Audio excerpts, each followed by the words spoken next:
Previously on Rome, rise and fall of an empire. In 47 AD, Emperor Claudius leads a magnificent conquest to fabled Britain, Rome's first attempt since Julius Caesar 100 years earlier. But fueled by bloody rights and led by a charismatic warrior prince, the island's fierce inhabitants plunge Rome into an endless guerrilla war. Now, almost 40 years later, in 84 AD, Emperor Domitian battles against barbarians on the frontier and treachery in the Senate, until a bloody conspiracy sets Rome on a new course, and Emperor Trajan brutally finishes what Domitian has started.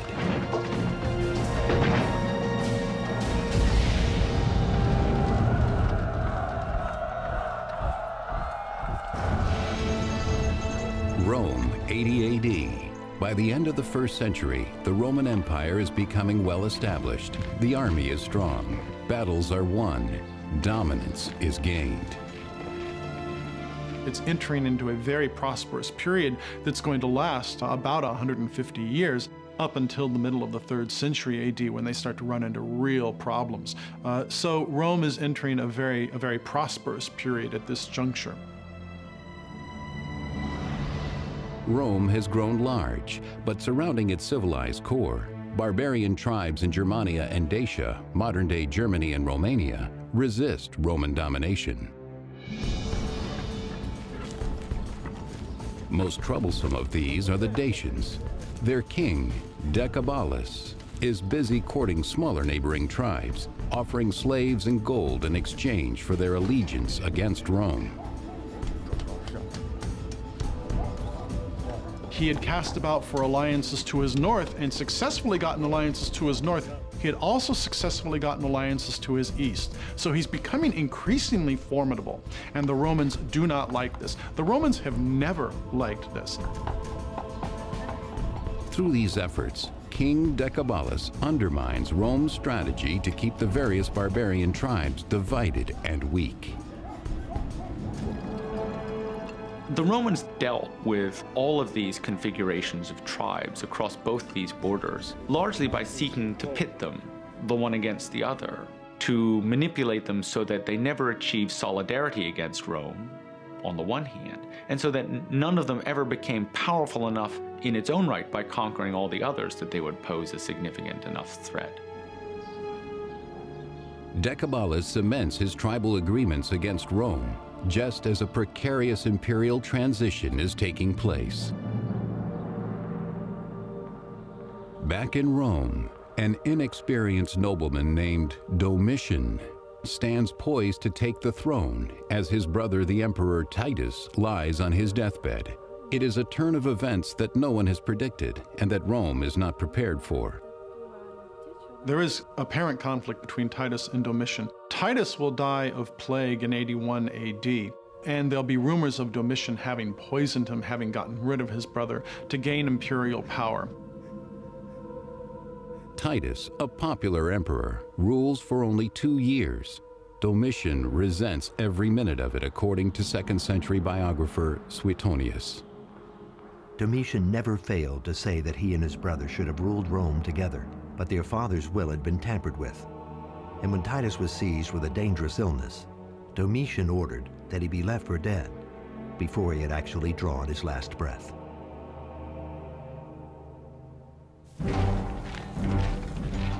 Rome's might lies in the power of its army to crush the resistance of all who challenge the empire. So to prove he is as worthy as his brother and father, Domitian must earn his legacy on the battlefield. In 83 AD, he leads his soldiers to the Germanic frontiers along the Rhine and Danube in a showy display of Roman strength. But Domitian himself will not face the first onslaught of barbarian warriors alone. Accompanying him as his battle commander is someone who lacks both status and experience, someone who can never be a threat to him, Cornelius Fuscus. The man who was most in a position to threaten the emperor, that is, the man in command of troops at Rome, was too low rank to actually think of himself as a significant candidate for the throne. This is a way of protecting themselves by putting someone lower ranked in charge of these troops. Domitian has chosen an easy target, an unprepared and underarmed group of German barbarians. Emperors at the beginning of their reign often like to undertake a campaign, particularly if they feel their position isn't altogether secure. We can imagine that Domitian, who wasn't that much liked by many people, wanted to strengthen his ties with the army, and therefore a successful campaign against perhaps an opponent that isn't altogether ready for the attack might be a good option.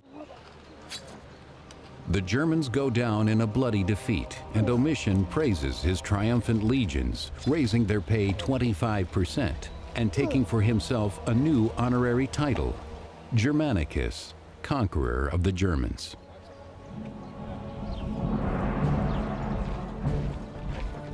While Domitian actively promotes himself, a young soldier named Trajan asserts quiet authority on the Rhine frontier, earning respect through leadership rather than violence. He is a man of ambition and patience. His father had served effectively in a number of campaigns under Vespasian. So he is of a senatorial stock, and he is of a consular family. He is not of the very elite of the Roman senatorial class. So Trajan can be said to come from relatively modest beginnings. Trajan will continue his service to Rome as he awaits an opportunity to prove himself to the new emperor. But to the north, in their weapons workshops, the Dacians are operating overtime, hammering the steel of swords and spears, filling the armory of their king, Decebalus. He knows that war with the Romans is drawing near, and he wants his people armed and ready. Historian Cassius Dio describes him.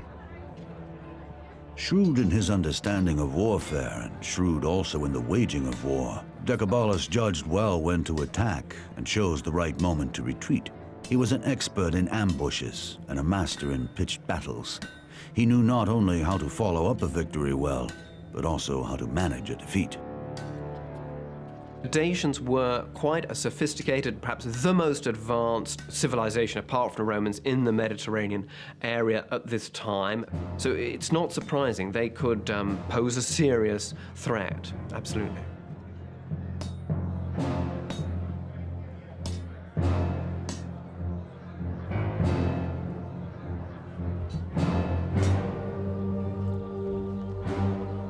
The Dacians gather with their shaman to purify the tools needed to perform a sacred ritual in which their heavenly god, Zalmoxis, will reveal their fate.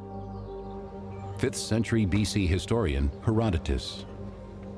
Once every 5 years they chose by lot one of their people and send him as a messenger to Zalmoxis, charged to tell the god of their needs. If the messenger be killed by the cast, they believe that the gods regard them with favor. But if he be not killed, they blame the messenger himself. Today, a Dacian messenger travels far to bring Zalmoxis a wish for victory against Rome, and the Dacians will settle for nothing less. Without warning or provocation, the Dacians raid the Roman province of Moesia. The markets of Moesia teem with the goods of a bountiful province.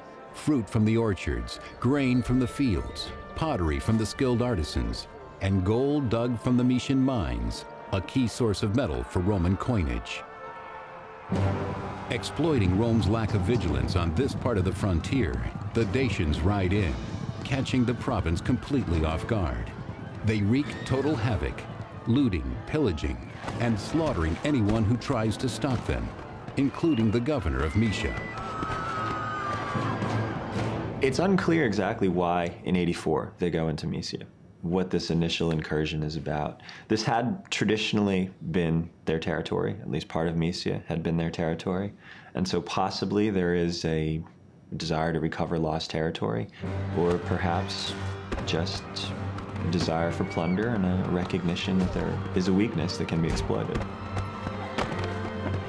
Clearly, waging war on the other side of the Danube was a way to promote an elite of warriors, and clearly Decebalus had come to power as a consequence of that. In other words, waging war against the Romans was the best way for the aristocracy to come to political prominence. As Rome's border comes under serious assault, the untested Emperor Domitian will rally his troops against a lethal barbarian foe. 84 AD. With the death of his brother, Domitian has unexpectedly become Emperor of Rome. Now he must prove himself against an unexpected enemy. Unprovoked, the Dacian barbarians have raided the province of Moesia and killed its governor. The Romans send Cornelius Fuscus and his legion in reprisal.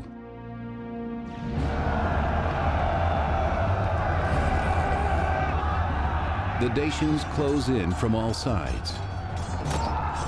This attack on Moesia is more than an assault on Roman rule.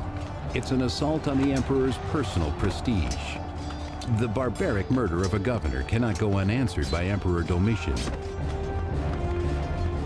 And so what he's going to do is he's going to put in charge a successor, Cornelius Fuscus, who is hopefully going to take care of the problem. The problem with Cornelius Fuscus is he's a man who likes to take risks unnecessarily. Domitian takes a risk too. By appointing this man who is not of senatorial class, he is openly defying the Roman Senate. The Dacian forces confront him and inflict a major defeat on him. Such a significant defeat that his life is lost, his army is essentially annihilated, and the standards are taken. And this is a major blow for the Romans.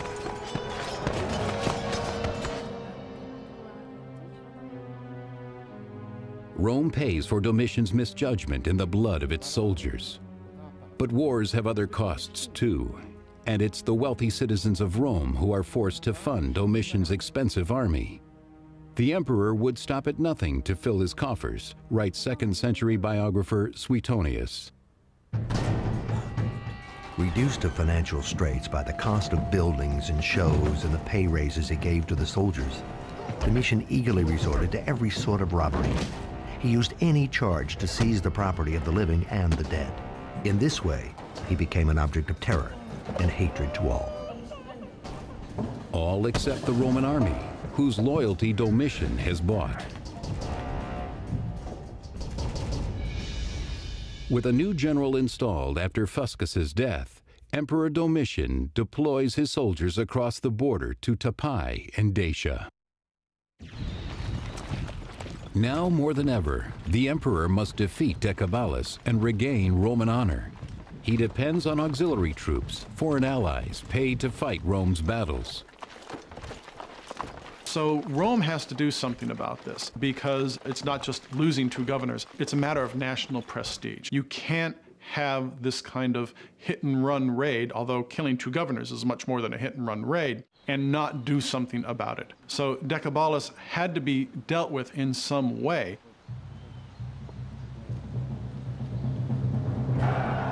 As the Roman and Dacian forces clash again, Rome is determined to settle the matter once and for all. The Dacians are notoriously fierce fighters, but the Roman army, beefed up with auxiliary troops composed of barbarian allies, won't back down.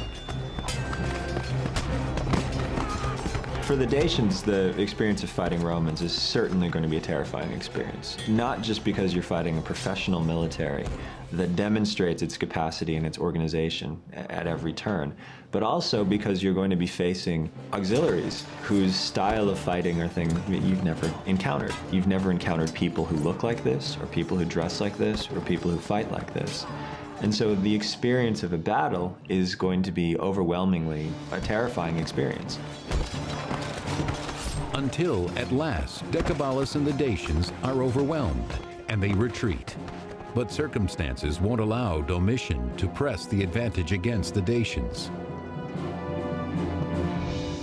While Domitian is preoccupied with Decebalus and the Dacians, a Roman governor in Germania seizes his chance to rebel.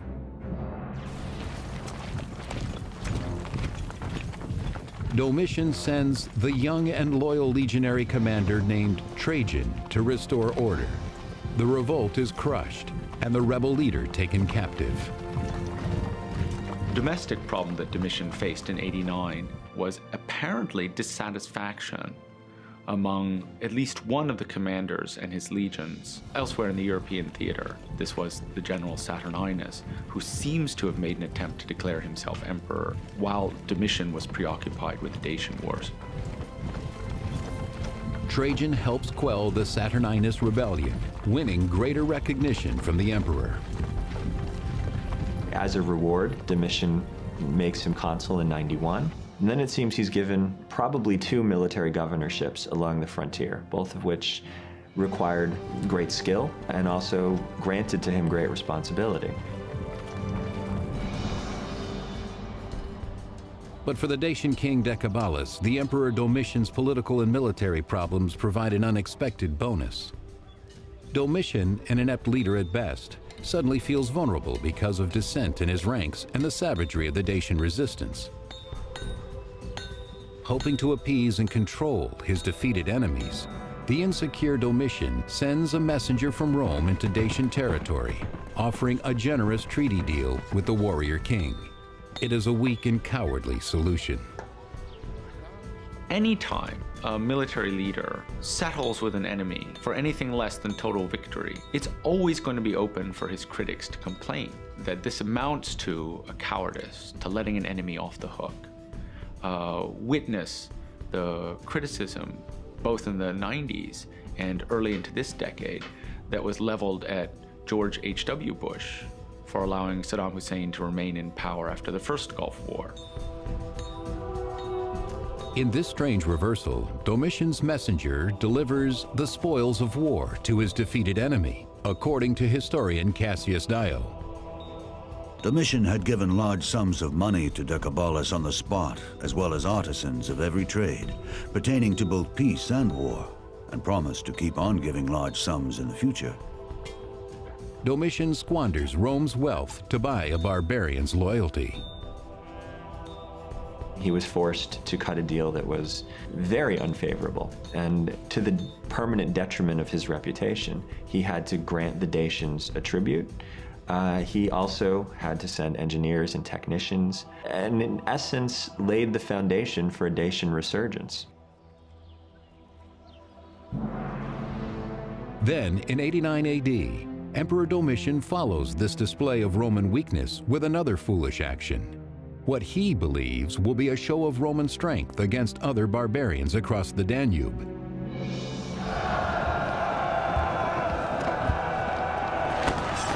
But Domitian underestimates their strength and devotes too few of his troops. Domitian had felt that they had inadequately supported him during the initial stages of his Dacian campaign. So he launched a retaliatory attack on these 2 tribes, probably thinking that this would be a very fast-moving and easily resolved situation. Rome suffers a humiliating loss. Domitian, at this point, he's really on a downward spiral in a sense. Not only is he buying off Decebalus, there's rumors that he's triumphed over the Germans, but these are false triumphs, that he's been buying blonde wigs and dressing people up as Germans to carry in his triumphs, this sort of thing. Things are really on the skids for Domitian. But not all of Domitian's enemies are on the frontier. Domitian had a habit of killing off his relatives with fantastic regularity, and also, in moments of peak, as it seems, would discover, or claim to discover, conspiracies among senators. And this would lead to purges of the ranking membership of the Senate. By 93 AD, Domitian declares himself Dominus et Deus, Lord and God. He has become unpredictable, vindictive, and dangerous. He made virtually everyone close to him feel continually under threat, and it was only a matter of time before someone lashed out to kill him before he killed them.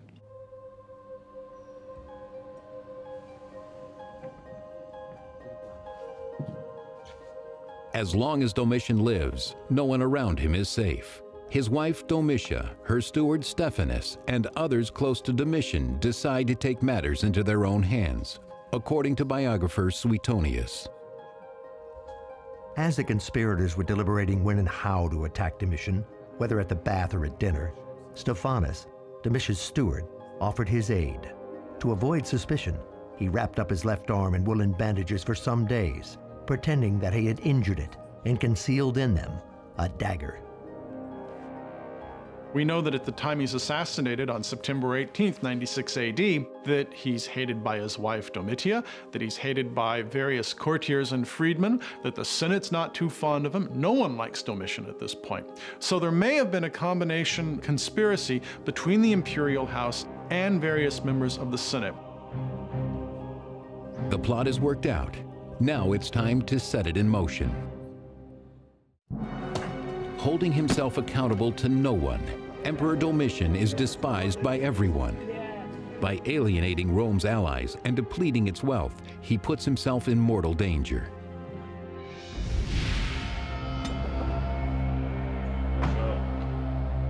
A trusted servant, Stephanus, approaches the emperor, playing on his fears, according to Roman biographer Suetonius.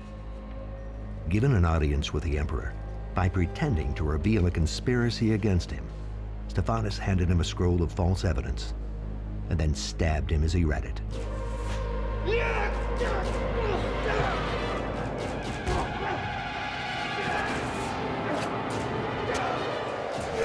Hearing the commotion, Domitian's guards rush in. Too late to save the emperor, too soon for Stephanus to escape. Domitian is only 45 at the time of his assassination. He has reigned for 15 years. The assassination of Domitian unfolds as a plot within, at least initially within his household. He's assassinated by members of his court and assassinated in a private space. In many ways, this looks like a sort of open and shut case, but there are reasons to think that other things are happening.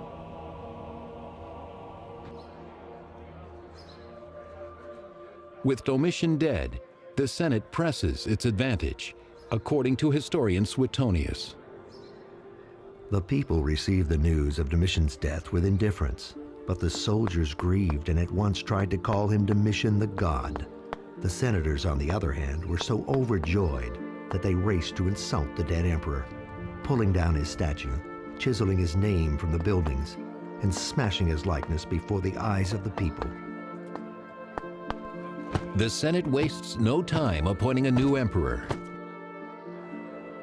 In the immediate aftermath of Domitian's assassination, the Senate at Rome sought out one of its own members as a new emperor, a man named Nerva, who was an elderly man and without children, and without any particular military distinction. The reasons for their choosing him are shrouded in history now. Nerva is acclaimed by the Senate suspiciously quickly. And Nerva is an excellent compromise candidate if you're looking to appoint an emperor that most people could deal with, because Nerva's old, Nerva's sickly, Nerva doesn't have a son. And so he is in essence a placeholder while you figure out what you want to really do. Nerva knows his role is only temporary, and he makes the most of it. Rather, of course, than Nerva abdicating, or for that matter, Nerva being assassinated for his weakness in controlling the troops, he took, in fact, a co-emperor, one who gave him exactly those qualities that he himself lacked. Tremendous respect among the military, being foremost among them. Within a year, Nerva adopts up-and-coming General Trajan as his heir and names him co-emperor.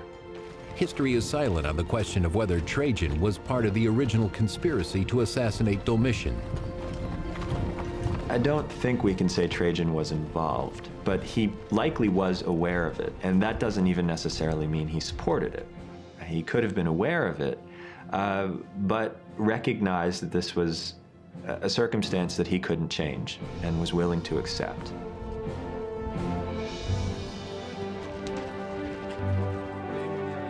Three years later, Trajan, on foot and in civilian garb, is almost unrecognizable as he arrives at Rome's gates in 98 AD. he has come to be declared sole emperor after Nerva's natural death.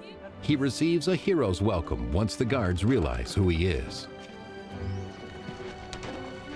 When Trajan arrives in Rome, everybody is overjoyed because here's a relatively young emperor who is keen to collaborate with the people and the Senate in governing the empire, and it's seen almost as the dawn of a new age.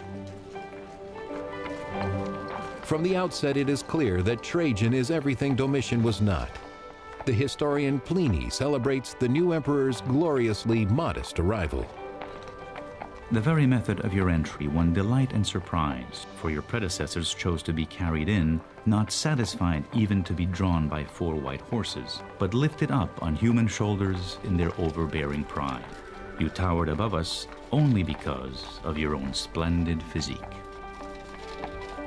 He had due respect for the groups that mattered, and perhaps more importantly for the groups that wrote history, and that's why Trajan goes down as being such a good emperor.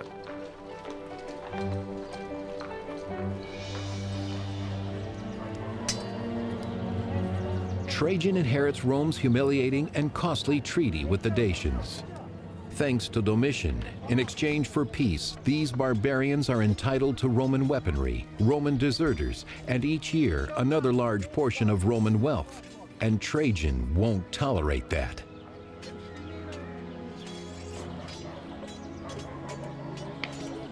Trajan, and probably many like Trajan, looked at the defeat that the Dacians had inflicted on Domitian, or at least the treaty that the Dacians had inflicted on Domitian, as a real black eye for the Romans.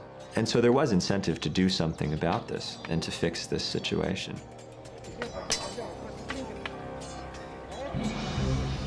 Trajan doesn't stay in Rome long. He and 9 Roman legions and auxiliary troops head to the Danube to take care of unfinished business.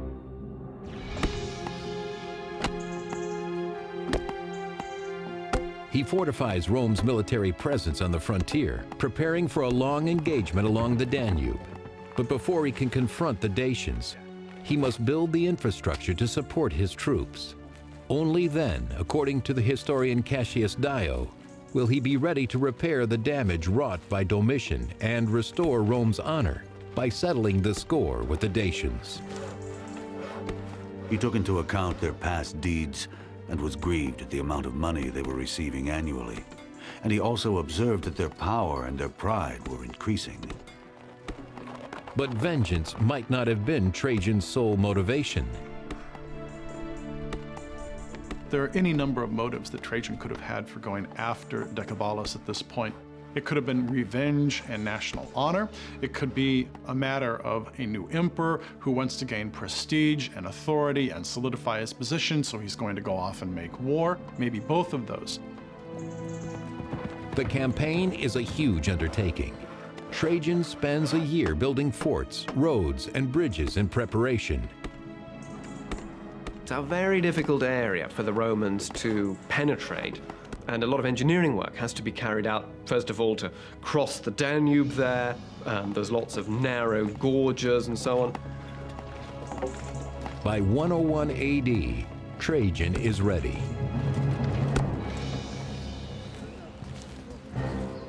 Trajan's reputation as a master commander precedes him, and the Dacian king Decebalus wants to undermine his efforts by making sure he doesn't profit. To keep the Dacian treasury from falling into Roman hands, Decebalus buries his riches. Only he and his henchman Basilis know where. Dacia is a relatively rich area. If the Romans were to expand, Dacia would be a natural choice. The resources are there to make this, if not a profitable campaign, at least a campaign that could potentially pay for itself. And so, if we are willing to accept that Trajan had greater ambitions for conquest and greater ambitions for himself and his state, it would be natural for him to look to Dacia.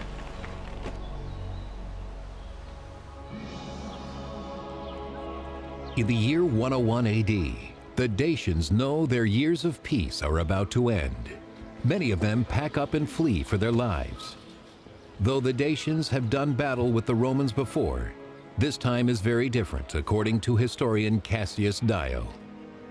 Decebalus, learning of Trajan's advance, became frightened, since he well knew that before it was not the Romans that he had conquered, but Domitian. And now he would be fighting against both the Romans and Trajan the Emperor. Dacian families head for safer ground, knowing this time there will be no negotiations. Trajan, throughout his reign, is renowned for traveling with his armies and enduring some of the same difficulties that his army endures. And I think this is what endears Trajan very much to the soldiers serving under his command eventually. He appreciated the struggles that they were going through and was willing to share some of these struggles himself. And now, that struggle will take the Roman troops to Dacia. The new Roman Emperor Trajan has reconciled the Senate and the military, and now he seeks Roman glory and personal honor by confronting the troublesome Dacians at Tepai. By 101 AD, the Dacian king Decebalus has grown familiar with Roman fighting tactics and with making friends with Rome's enemies. Decebalus worked assiduously in building up a nexus of alliances, not just amongst foreign peoples, but also amongst his nobles. And he'll create a fighting force that's formidable, but it's not as formidable as the Romans. However, they are organized, and they are a formidable enough force that they can beat the Romans at times, and that's important to remember. But it is not enough, and Decebalus knows it. Faltering, he even sends Trajan a plea for peace. Trajan rejects it. The emperor will stop at nothing short of victory, though it comes at a high price, writes historian Cassius Dio. Trajan engaged the foe and saw many wounded on his own side and killed many of the enemy. And when bandages gave out, he is said not to have spared even his own clothing, but to have cut it up into strips.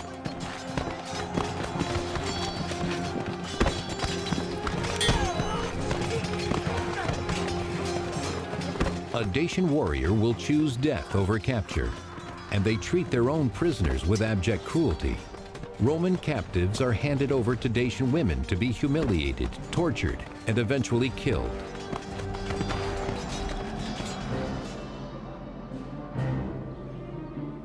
Ultimately, Trajan prevails over Decebalus, bending the barbarian to Rome's will. The vanquished king will surrender all that he has gained from the previous treaties and swear his allegiance. Cassius Dio recounts the terms. So Decebalus reluctantly engaged to surrender his arms, to give back the deserters, to demolish the forts, to withdraw from captured territory, and furthermore, to consider the same persons enemies and friends as the Romans did. With the terms of the treaty agreed upon, Trajan has converted a fierce adversary into an ally and can return to Italy a proud man. But the treaty falls short of its mark. It can't curtail Decebalus's bloodthirsty ambition, and it can't force him to surrender his knowledge of Roman technology.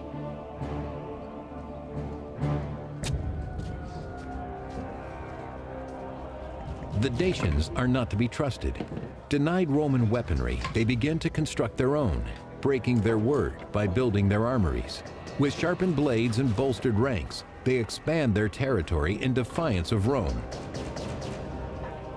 It's very unclear why Decebalus should break the treaty. Probably the answer was that it was a question of inevitability. Decebalus no doubt saw that a war with Rome, another showdown, was inevitable. The region was not big enough for the two of them, if you like. And therefore, he thought he would get his attack in first. He took in deserters, he made various menacing moves, and perhaps he hoped he could seize the initiative, take over more of the region, and therefore forestall the attack by Trajan, which he no doubt thought was inevitable. While Decebalus is rebuilding his war machine in Dacia, Trajan travels from Italy to sabotage it. Where Decebalus relies on force, Trajan employs diplomacy. He courts the Quadi, Marcomanni, and other barbarians sympathetic to the Dacians, but swayed by Roman wealth. By winning them over to Rome's side, Trajan deprives Decebalus of fighting power. If Decebalus means to wage this war, he'll have to fight it alone. Trojans responded to Decebalus' very skillful way to wage war against the Romans with an equally skillful way to engage basically every little group in the area or surrounding the Dacian kingdom. So there's a lot of desperation on the part of Decebalus at this juncture, and his allies are growing restive. They want to leave him, and they're making overtures to the Romans. So what's going on at this point is Decebalus certainly knows he's in a grave, grave situation. 106 AD. Not settling for half measures, Trajan leads his expansive forces to the political center of the Dacian kingdom, Sarmica in present-day Romania.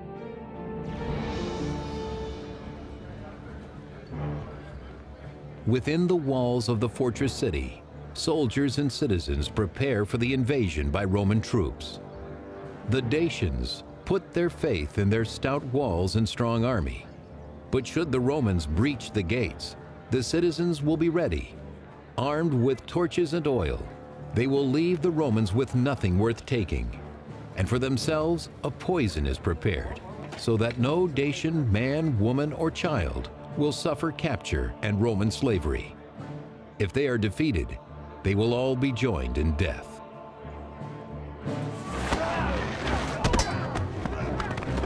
To reach the Dacian capital, Trajan runs the gauntlet of Dacian forces defending the route that leads to the gates of the city. This is a big fortified place that was extremely difficult to take.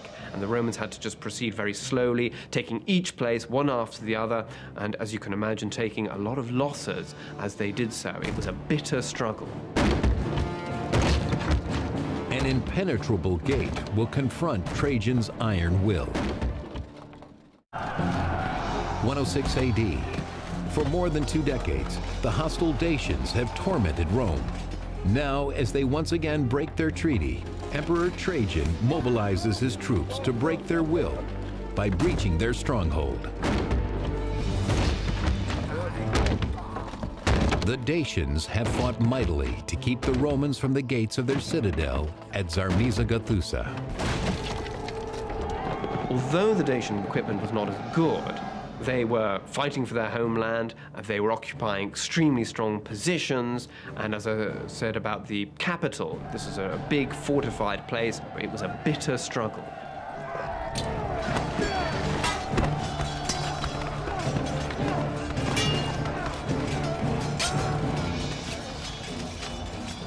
The Roman efforts pay off as their forces penetrate the doomed city. But the Dacians who choose death over defeat have poisoned themselves and set the city ablaze. Decebalus, cornered by Roman soldiers, will not be taken alive. But his aide, Bacillus, pleads for his own life and is captured. A better prize is Decebalus's head, which Trajan soldiers collect as the ultimate trophy. They will later parade it victoriously through the streets of Rome.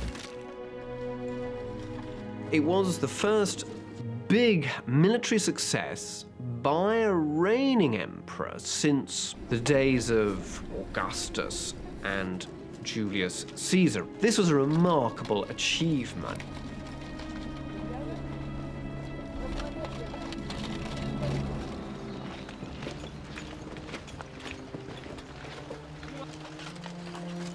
The victory reaps material benefits as well. Bacillus leads Roman soldiers to his king's treasure. The amount of gold that Trajan received or took in his conquest of Dacia was enormous by any stretch, and it had actually been hidden by the Dacians under the river Sargetius. These riches, along with the active gold mines of Dacia, replenished the Roman treasury. According to the Chronicles, Rome recovers 225 tons of gold, 500 tons of silver, and 50,000 slaves. The gold and silver coming from the booty that he had collected from the Dacian Wars was used to fund a fantastic building program in Rome, on a scale that Rome did not see before.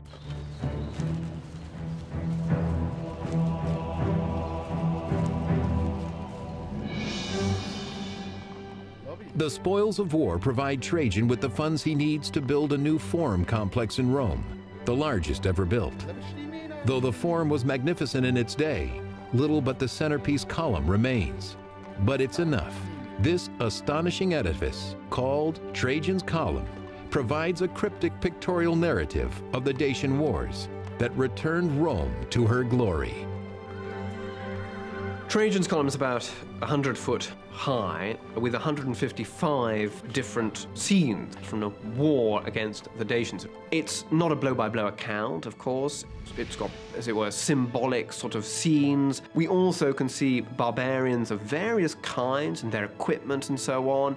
But by and large, of course, it is the triumphal advance of the Romans and their two victories in the two wars. The column represents a multifaceted piece of propaganda. It both shows the engineering accomplishments of Trajan's reign and also demonstrates the great military achievements that Trajan had brought about. The colossal spoils of war and the success in battle will go to Trajan's head and whet his appetite for power. His reign is punctuated by conquest, and a decade after the Dacian Wars, he begins an ambitious campaign against Parthia to the east, in the area now known as Iraq. As far as we know, there were no strategic reasons for Trajan to wage war against Parthia at this time. And it's most likely his and his advisors' warmongering attitude that led to an open conflict with Parthia. Trajan enjoys the success he's come to expect, but he has underestimated his enemy. The Parthians melt against this onslaught of this enormous military machine that's the Roman army. And the Parthians are so shocked by how easily the Romans came in that they manage in the next year to stage an enormous insurrection. They kill or drive out the Roman garrisons that are in their country. It's not exactly similar, but it's somewhat similar to the situation the United States faced in Iraq, where you enter with enormous military power, but you end up with an insurgency all over the place. Trajan, now aging and ill, imagines himself to be the new Alexander, conqueror of the world. But by 117, it is clear that his dream will never be realized. His plans for expansion have stretched Rome to its limit and into a hostile landscape. Holding on to the territory across these inhospitable swaths of desert is very, very hard. And Trajan found himself, especially fighting in the north, middle, and south at the same time, that he'd overextended his resources. At last, in old age, Trajan retreats, abandoning his campaign and heading back to Rome, but he dies before he gets there. The situation that Trajan found himself in the last year of his life is in many ways similar to the situation that the United States and its allies finds itself in the same part of the world, with the same porous defenses, the same porous natural frontiers, and the same desire, in essence, to fight a war that ought to have taken a long time in a relatively short span of time, with a plan for winning a military victory, but no plan for absorbing the territory and organizing the territory. Trajan is considered one of the greatest emperors, but his ambitions could not be maintained. The great failure of Trajan's policy is revealed almost immediately after his death, when Hadrian withdraws from most of the territory that Trajan took. Even the hard-won province of Dacia is eventually given up. An empire is molded by its leaders. History judges Trajan and Domitian differently. One good emperor, one bad. But both ultimately forsake the needs of the empire in order to chase personal glory. They won't be the only emperors to walk this dangerous path, a path that will eventually lead to the end of the empire. Next on Rome, rise and fall of an empire. In 160 AD, Rome stands supreme, but peace and prosperity lull the empire into a dangerous complacency. When Rome's enemies sense its weakness, Emperor Marcus Aurelius must rally Rome to fight for its very way of life.